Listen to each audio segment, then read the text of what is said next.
Alrighty, guys, we're currently hitting at 73% in our last dozen board member tier package plays on my website. Before we get into some more of that, just want to take a quick time out and welcome you to our college basketball video here today for Friday, February 17th, 2023. Happy Friday to you guys. The weekend's finally here. My name is Brock Page. I've been doing sports picks for free on YouTube since 2016. I also sell my personal sports bets on patreon.com/BrockPage.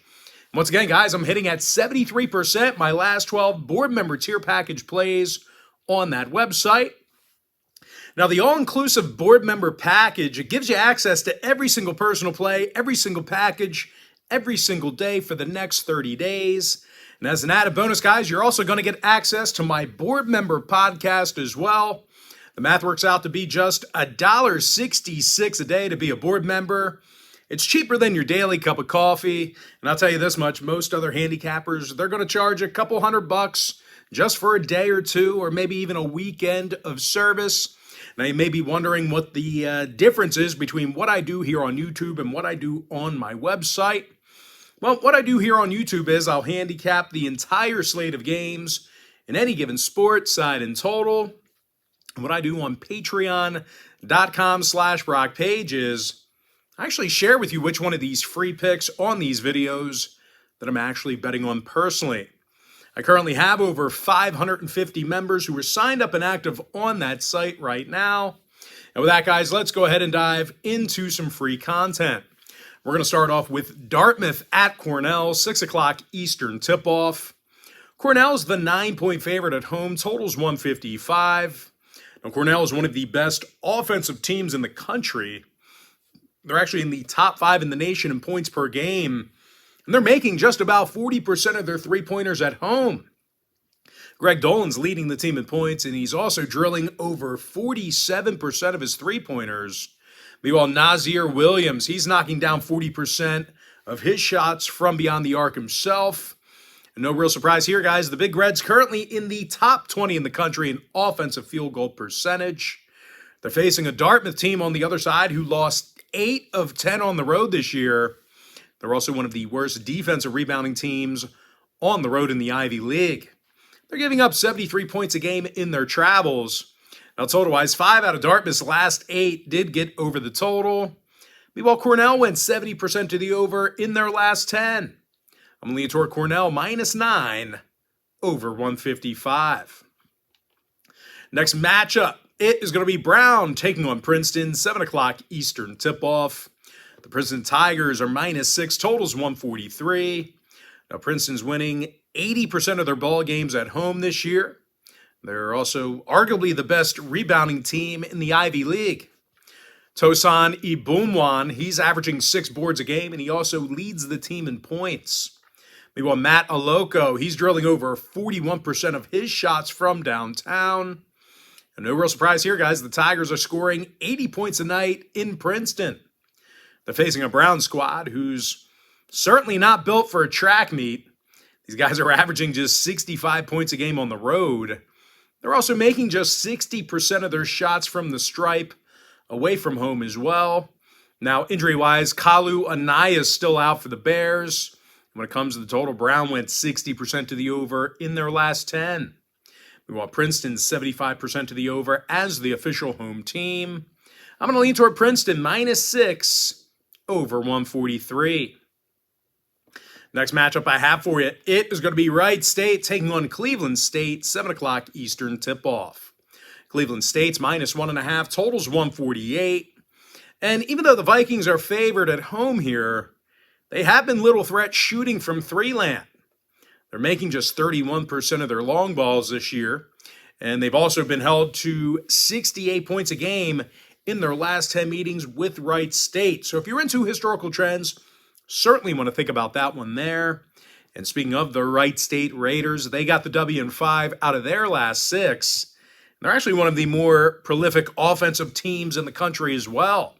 The Raiders are averaging over 81 points a game. They're actually in the top 3 in the country in shooting from the field. Brandon Noel makes over 61% of his attempts from the field. He's also averaging a dozen points a game.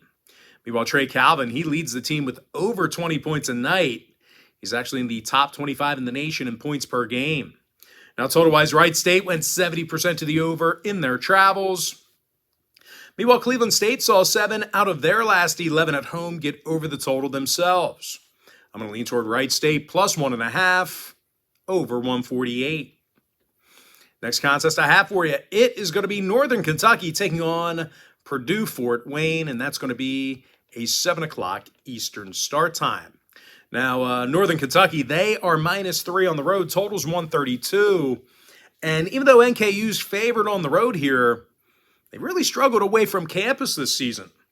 The Norse lost 5 of 8 while traveling, and they also went winless in 3 tries on neutral sites.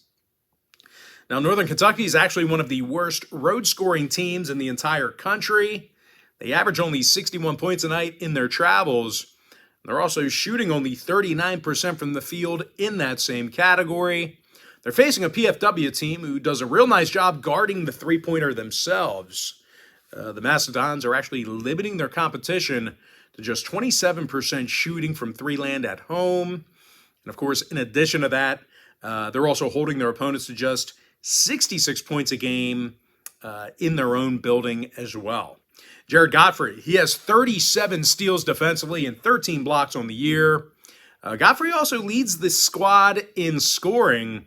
Meanwhile, teammate Bobby Planutis, he is averaging double-digit points a game himself. And he does a pretty nice job shooting from long range as well.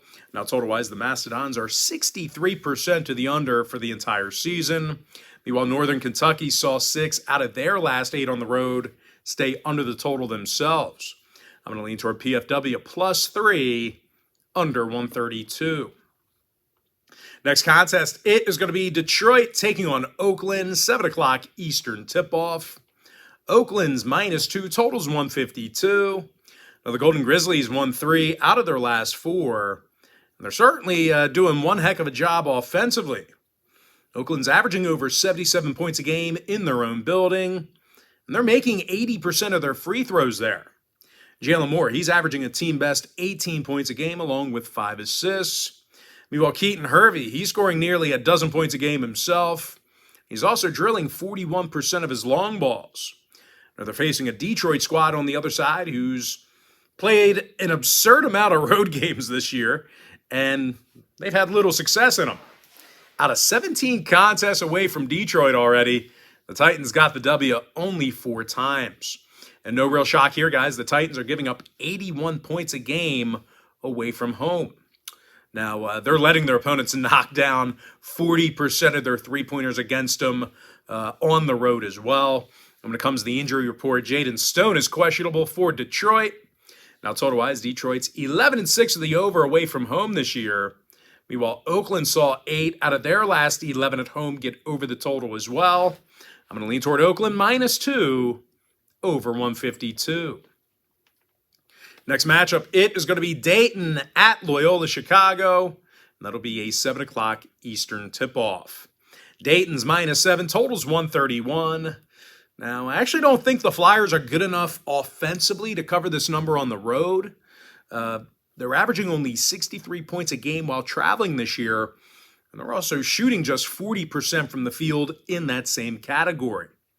And out of a dozen total contests away from Dayton this year, well, the Flyers got the W only 4 times. Now, that includes neutral site contests as well. Now, they're facing a Loyola Chicago team on the other side of things who, believe it or not, they covered the point spread in 4 out of their last 5. And the Ramblers still have a winning record at home this year. They're currently limiting their opponents to just 69 points a game in their own building. Philip Alston, he has 27 blocks and 16 steals defensively. He also leads the team in scoring and knocks down 41% of his three-pointers. Meanwhile, Braden Norris, he scores double-digit points a game, and he's drilling nearly 40% of his 3 balls himself. Now, injury-wise, Jaden Dawson and St. Thomas, they are questionable for Loyola. Meanwhile, for Dayton on the other side, R.J. Blackney's questionable for them. When it comes to the total, Dayton saw their last 3 straight stay under the number. The Flyers are also 63% to the under for the entire season.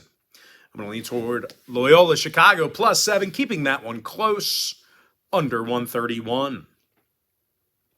Next matchup, it is going to be Canisius taking on Rider, 7 o'clock Eastern tip-off. Rider's the 7-point favorite, totals 140.5.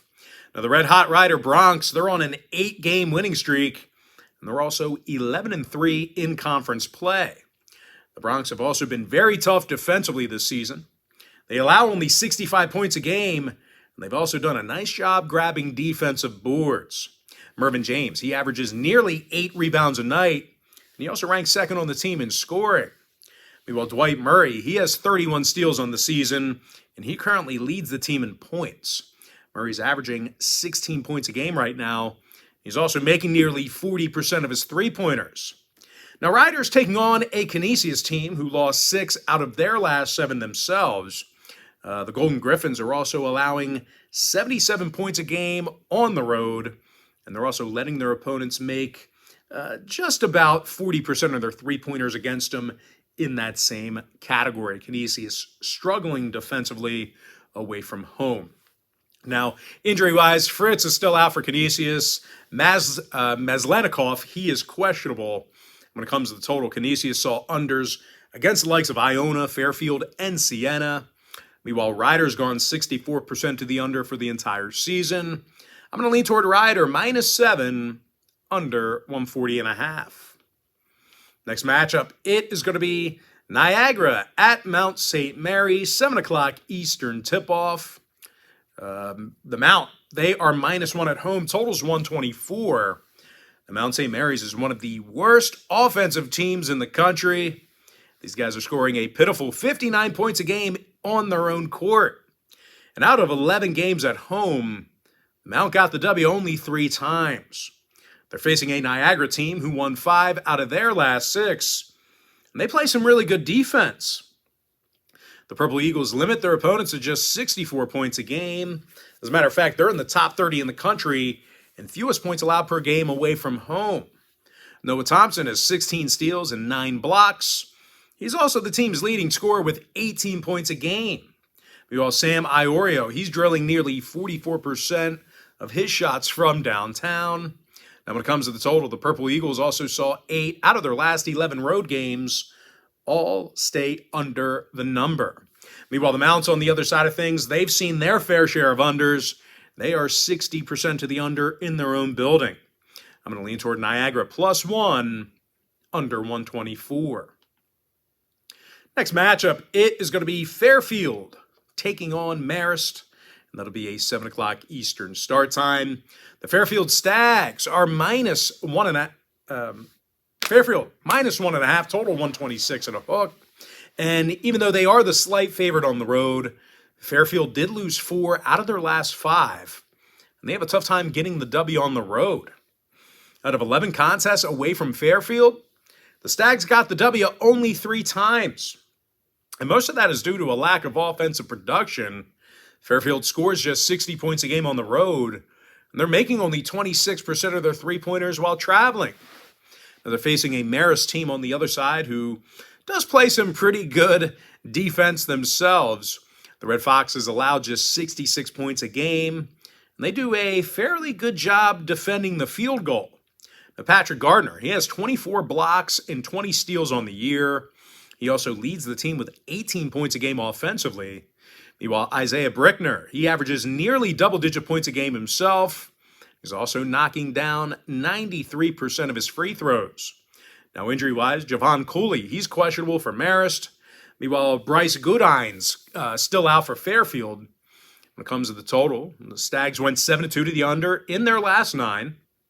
They also averaged just 61 points a game in their last 10 head-to-head meetings with Marist.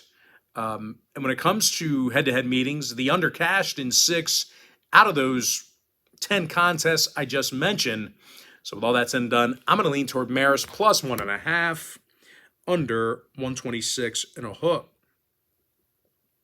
All right, next matchup, it is going to be Yale taking on Penn, 7 o'clock Eastern tip-off. Yale is minus 2.5 on the road, totals 143. And as good as Yale's been this year, they've struggled a bit offensively on the road. The Bulldogs scored just 69 points a game in their travels. They're also making only 29% of their three-pointers in that same category. They're facing a Penn team who won their last 5 straight. And they score a whole lot of points in the Palestra.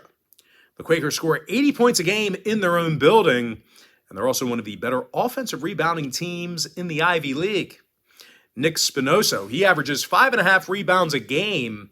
He's also scoring nearly double digits. Meanwhile, Jordan Dingle, he's currently averaging a team-high 24 points a game himself. He's actually second in the nation in points per contest. Now, total-wise, 3 out of Penn's last 4 did get over the number. They're also 64% to the over in the Palestra. I'm going to lean toward Penn plus 2.5, over 143. Next matchup, we're going to stay in the Ivy League. I'm talking about Harvard at Columbia, 7 o'clock East. Harvard's the 9-point favorite on the road, totals 136. And even though Harvard's been pretty bad here lately, it's certainly not as bad as Columbia's been. The Lions lost their last 9 straight, and they covered only 1 time during that stretch. Now, Columbia is allowing nearly 75 points a game, and they might be the worst defensive rebounding team in the nation. Now, they're facing a Harvard team on the other side of things who gives up only 65 points a game on the road, so they're still playing pretty good defensively when traveling. Now, Harvard's also in the top 25 in the country in defensive field goal percentage away from home. Chris Ledlam, he has 26 blocks and 40 steals. He also leads the team in scoring with 18.5 points a game.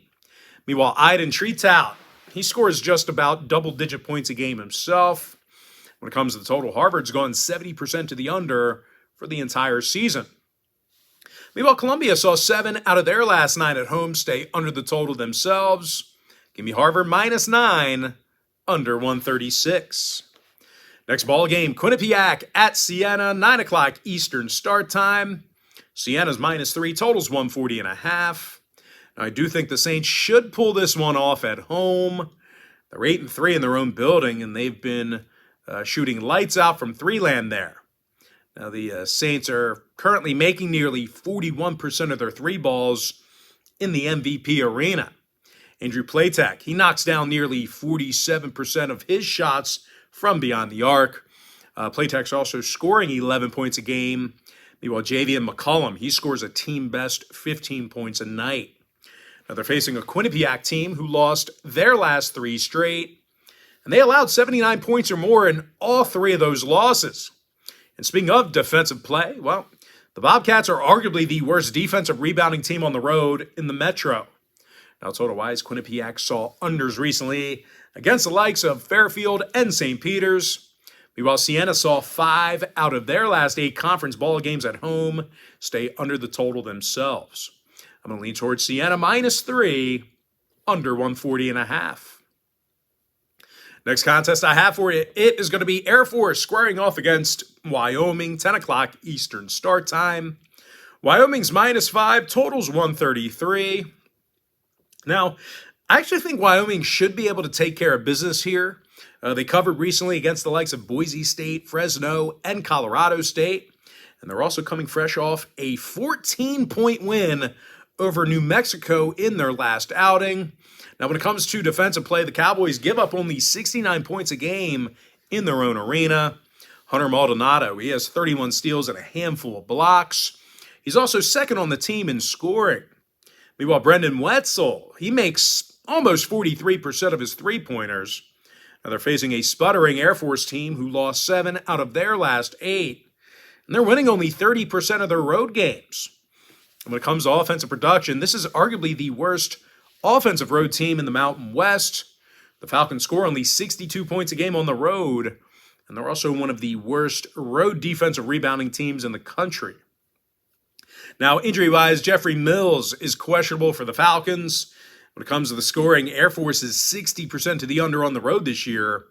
Meanwhile, Wyoming saw their last 3 straight stay under the total themselves. I'm going to lean toward Wyoming, minus 5, under 133. Next contest I have for you, it is going to be New Mexico at San Jose State. And that'll be a 10:30 Eastern start time. San Jose State's -1 at home. Total's 144.5. Now, the Spartans got the W in 3 out of their last 4. And they have been real tough to beat at home. These guys are 10-2 straight up in their own building. And they've also been very tough to score against there. As a matter of fact, the Spartans are holding their competition to just 38% shooting from the field at home. When it comes to rebounding the basketball, San Jose State's in the top 10 in the entire country in defensive boards per game. Sage Tolbert, he grabs nearly 8 rebounds a night. He's also shooting just about 40% from three-land. Meanwhile, teammate Amari Moore, he's averaging a team-high 17 points a game. Now, they're facing a New Mexico team on the other side of things who's currently on a 4-game skid, and they allowed 80 points a game on average in those losses. And as good as these guys were in the first half of the season, I mean, this was a highly ranked team. Well, I'll tell you what, the Mountain West Conference, they've actually done a number on the Lobos because New Mexico currently has a losing record in conference play right now at 6-7. And I'll tell you what, if that ain't bad enough, well, New Mexico allows 75 points per contest in their travels. Now, injury-wise, Jalen House is questionable for the Lobos with a hammy. When it comes to the total, New Mexico went 6-1 to the over in their last 7. Meanwhile, San Jose State, they saw 5 out of their last 7 get over the total themselves. I'm going to lean towards San Jose State -1 over 144.5. And with that, guys, we're going to jump into our next and final matchup for the video. It is going to be Abilene Christian taking on Grand Canyon. That's going to be an 11 o'clock Eastern start time. Grand Canyon's -5.5, totals 143. Now, the Canyon's been pretty tough to beat at home. They're 12-3 in their own building, and they're scoring 80 points a game there. Now, the Antelopes are also solid shooting from three-land. They're one of the best offensive rebounding teams at home in the country as well. Gabe McLaughlin, he averages 8 rebounds a night and also scores 11 points a game. Meanwhile, Rayshawn Harrison, he's scoring a team-best 16 points a night. Now, they're facing an Abilene squad who's winning only 40% of their road games. And even worse, the Wildcats are letting their opponents make 51% of their field goals against them in their travels. Now, total-wise, Abilene saw their last 6 straight get over the total. Meanwhile, GCU went 90% to the over in their last 10.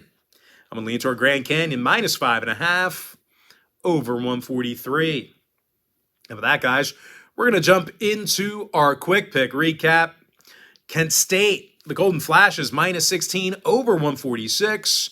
Cornell, -9 over 155. Princeton Tigers, -6 over 143. And before we go ahead and move on, guys, just a reminder, we're hitting at 73% in our last dozen board member tier package bets on my website. Give me Wright State +1.5 over 148. Purdue Fort Wayne +3 under 132. Oakland -2 over 152. Loyola Chicago +7 under 131. Rider -7 under 140.5. Niagara +1 under 124. Marist +1.5 under 126 and a hook. Manhattan +17 under 141. Penn Quakers +2.5 over 143. Harvard -9 under 136. Utah Tech +9 over 156. Siena -3 under 140.5.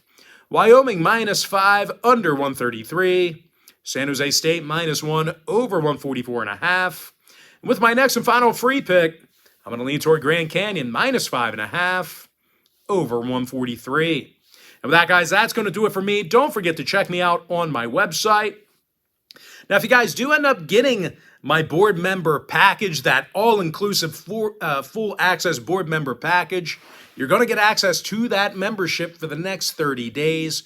Of course, that's going to include every single personal play, every single package, every single day for the next 30 days. The math works out to be just $1.66 a day. It's cheaper than your daily cup of coffee. Tell you what, most other handicappers, they're going to charge a couple $100 just for a day or two or just a weekend of service. So it's certainly good value for you there. I currently have over 550 members who are signed up and active on my website right now. But most importantly, guys, got to thank you for joining me right here on YouTube or TikTok. Really hope you enjoyed all this great free content, all this great free information. And with that said, guys, happy Friday to you. Best of luck to you. And I look forward to seeing you later on today on my website at patreon.com/BrockPage.